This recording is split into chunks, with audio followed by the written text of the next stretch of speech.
नमस्कार। आज की इस चर्चा में बात करने वाले हैं एक बेहद ही खास और जरूरी विषय पर, जीवन बीमा यानी लाइफ इंश्योरेंस। टेलीकॉलिंग में महारत कैसे हासिल की जाए, ये एक ऐसा मास्टर क्लास है जो इस बात पर फोकस करता है कि आखिर अनजान कोल्ड कॉल्स को एक भरोसेमंद और लंबे रिश्ते में कैसे बदला जा सकता है। देखा जाए तो ये सिर्फ बीमा बेचने तक सीमित नहीं है, बल्कि ये संवाद की उस कला के बारे में है जो एक असली प्रोफेशनल को भीड़ से बिल्कुल अलग खड़ा कर देती है। तो चलिए बिना किसी देरी के सीधे शुरू करते हैं।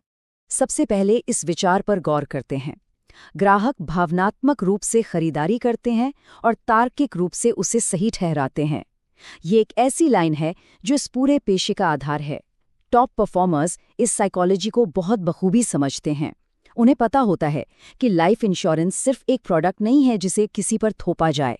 ये तो असल में सुरक्षा, जिम्मेदारी और भविष्य की शांति से जुड़ा एक गहरा एहसास है। जब तक उस इमोशन को टच नहीं किया जाएगा, तब तक कोई भी लॉजिक या रिटर्न की गारंटी काम नहीं आने वाली।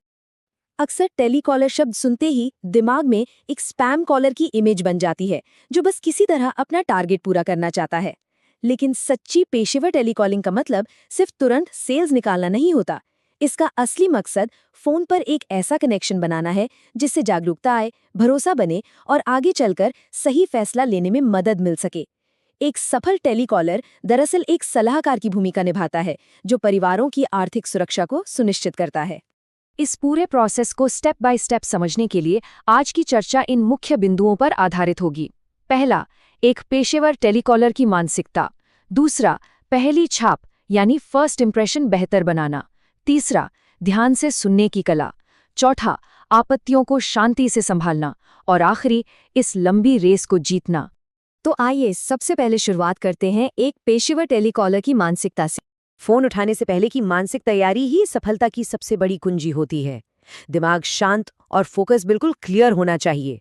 इस फील्ड में नहीं सुनना रोज का काम है, लेकिन टॉप परफॉर्मर्स इसे व्यक्तिगत रूप से लेने के बजाय नंबर्स का गेम मानते हैं। उनका मानना है कि हर नहीं दरअसल अगली हाँ के और करीब ले आती है। इसके अलावा ये समझना होगा कि भरोसा रातों रात नहीं बनता, इसमें समय लगता है। और एक सबसे बड़ी बात, फोन पर स्क्रिप्ट से ज्यादा बोलने का लहजा यानी टोन काम करता है। सीधे बैठना और चेहरे पर मुस्कान रखकर बात करना फोन के दूसरी तरफ एक बहुत ही पॉजिटिव एनर्जी भेजता है। अब आते हैं दूसरे हिस्से पर, पहली छाप यानी फर्स्ट इंप्रेशन में महारत हासिल करना।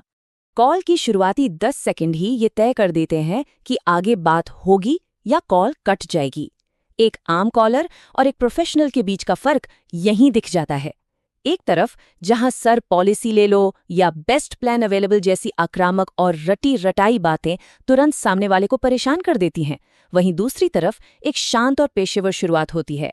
मैं वित्तीय सुरक्षा और जीवन बीमा योजना के संबंध में कॉल कर रहा हूं। ये अप्रोच साफ दिखाता है कि मकसद सिर्फ बेचना नहीं बल्कि एक वैल्यू ऐड करना है। जब फायदे बताने की बारी आती है तो एक सफल पिच का स्ट्रक्चर बहुत ही रणनीतिक होता है। इसे 4 कदमों में समझा जा सकता है। सबसे पहले एक आम समस्या पर बात होती है, फिर उसका एक समाधान दिया जाता है, उसके बाद उस समाधान के लाभ बताए जाते हैं और आखिर में उसे एक भावनात्मक मूल्य से जोड़ा जाता है, जैसे कि परिवार की सुरक्षा और मन की शांति। लोग फीचर्स नहीं खरीदते बल्कि इन्हीं फायदों और इमोशन से जुड़ते हैं। तीसरा मुख्य बिंदु है सक्रिय रूप से यानी एक्टिव होकर सुनने की कला। एक आम सोच है कि सेल्स वाले बहुत ज्यादा बोलते हैं, लेकिन सच्चाई बिल्कुल इसके उलट है। एक असली प्रोफेशनल बोलने से ज्यादा सुनने पर ध्यान देता है और इसकी शुरुआत होती है सही सवाल पूछने से, जैसे क्या अभी कोई लाइफ इंश्योरेंस कवरेज है, क्या फोकस सुरक्षा पर है, बचत पर या रिटायरमेंट पर, बच्चों की पढ़ाई के लिए फाइनेंशियल गोल्स क्या हैं, या फिर लॉन्ग टर्म वेल्थ प्लानिंग चाहिए या कम प्रीमियम वाली सुरक्षा। ऐसे सवाल पूछने से सिर्फ बातचीत का रास्ता ही नहीं खुलता, बल्कि उन इमोशनल ट्रिगर्स का भी पता चलता है जो आगे चलकर सही सलाह देने में काम आते हैं।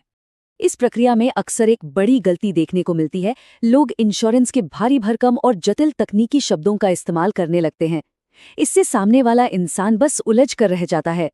इसके बजाय भाषा को बिल्कुल आसान रखना चाहिए, जैसे टर्म इंश्योरेंस परिवार की सुरक्षा के लिए कम प्रीमियम पर एक बड़ा फाइनेंशियल कवर देता है। बस एकदम साफ और सीधी बात, बिना किसी कंफ्यूजन के। चौथा हिस्सा है आपत्तियों यानी ऑब्जेक्शंस को बहुत ही शांति से संभालना। ऐसी शायद ही कोई कॉल होती होगी जिसमें कोई ऑब्जेक्शन ना आए। ये प्रोसेस का एकदम नॉर्मल हिस्सा है। लेकिन ध्यान देने वाली बात यह है कि प्रोफेशनल्स इन आपत्तियों का सामना बहस से नहीं बल्कि सहानुभूति और एक सॉल्यूशन से करते हैं। अगर कोई कहता है कि मैं व्यस्त हूं, तो वहां जोर डालने के बजाय एक सुविधाजनक समय पर कॉलबैक सेट किया जाता है। या अगर जवाब आए प्रीमियम ज़्यादा है, तो बजट और गोल्स के हिसाब से प्लान्स देखने की बात होती है। और अगर कहा जाए व्हाट्सएप पर डिटेल्स भेज दो, तो अनजान बनकर कुछ भी भेजने के बजाय ज़रूरत को थोड़ा और समझने की कोशिश की जाती है ताकि बिल्कुल सही जानकारी भेजी जा सके। ये सब आपत्तियों को बेहतरीन अवसरों में बदलने की कला है। इन अच्छी तकनीकों के साथ साथ कुछ ऐसी गलतियां भी हैं जिनसे पूरी तरह बचना चाहिए। हद से ज्यादा बोलना और सामने वाले को मौका ना देना कॉल को वही खत्म कर सकता है। आवाज में निराशा या गिड़गिड़ाने वाला टोन होना इमेज को पूरी तरह बिगाड़ लेता है। इसके अलावा झूठे वादे करना, चिंताओं को इग्नोर करना या किसी गुस्से वाले इंसान से बहस करने लगना, ये सब ऐसी चीजें हैं जो बनी बनाई बात को पल भर में खराब कर सकती हैं। और अब आते हैं हमारे आखिरी हिस्से पर, इस लंबी रेस को जीतना। सिर्फ एक कॉल से कोई बड़ा टारगेट पूरा नहीं होता। सफलता तब मिलती है जब एक छोटी सी बातचीत को वक्त के साथ एक गहरे और भरोसेमंद रिश्ते में बदला जाए। विश्वास बनने में हमेशा समय लगता है, इसीलिए एक बेहतरीन फॉलोअप रणनीति का होना बहुत जरूरी है। जैसे उसी दिन एक छोटी सी जानकारी शेयर करना, 2 दिन बाद एक सौम्य समीक्षा के लिए पूछना, 1 हफ्ते बाद एक विनम्र चेक इन और फिर संबंध बनाए रखने के लिए महीने में 1 बार फॉलोअप।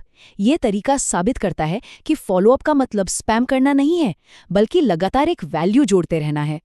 चलिए आगे बढ़ते हैं। जब मीटिंग या अपॉइंटमेंट फिक्स करने का समय आता है, तो एक कमाल की मनोवैज्ञानिक रणनीति काम आती है। कब फ्री हैं पूछने पर अक्सर बात टल जाती है, लेकिन जब सीमित विकल्प दिए जाते हैं, जैसे शाम 6 बजे या 7 बजे का समय ठीक रहेगा, तो सामने वाले के लिए फैसला लेना बहुत आसान हो जाता है। उन्हें बस दोनों में से एक को चुनना होता है, जिससे अपॉइंटमेंट तय होने के चांस कई गुना बढ़ जाते हैं। इस पूरे सफर को अगर कुछ सुनहरे नियमों में समेटा जाए तो वे ये हैं। लोग कोई भी प्रोडक्ट तभी खरीदते हैं जब उन्हें सामने वाले इंसान पर पूरा भरोसा होता है। स्क्रिप्ट से ज्यादा बोलने का लहजा असर करता है। बिना फॉलोअप के कन्वर्जन मुमकिन नहीं है। ईमानदारी ही लंबे समय तक टिकने का रास्ता है। और ये सारा आत्मविश्वास एक अच्छी और पक्की तैयारी से ही आता है। इस चर्चा को खत्म करने से पहले एक बहुत ही गहरा सवाल दिमाग में आता है। क्या सच में सफल टेलीकॉलर्स सिर्फ एक कागज का टुकड़ा या पॉलिसी बेच रहे हैं, या वे दरअसल परिवारों को उनके भविष्य की अनिश्चितताओं के लिए आर्थिक रूप से तैयार होने में मदद कर रहे हैं? जब इस नजरिए से काम को देखा जाता है, तो यह सिर्फ एक टारगेट नहीं रहता, बल्कि एक बहुत ही सम्मानजनक और जिम्मेदारी भरा पेशा बन जाता है। इस विशेष चर्चा में बस इतना ही। इस विचार पर जरूर गौर कीजिएगा।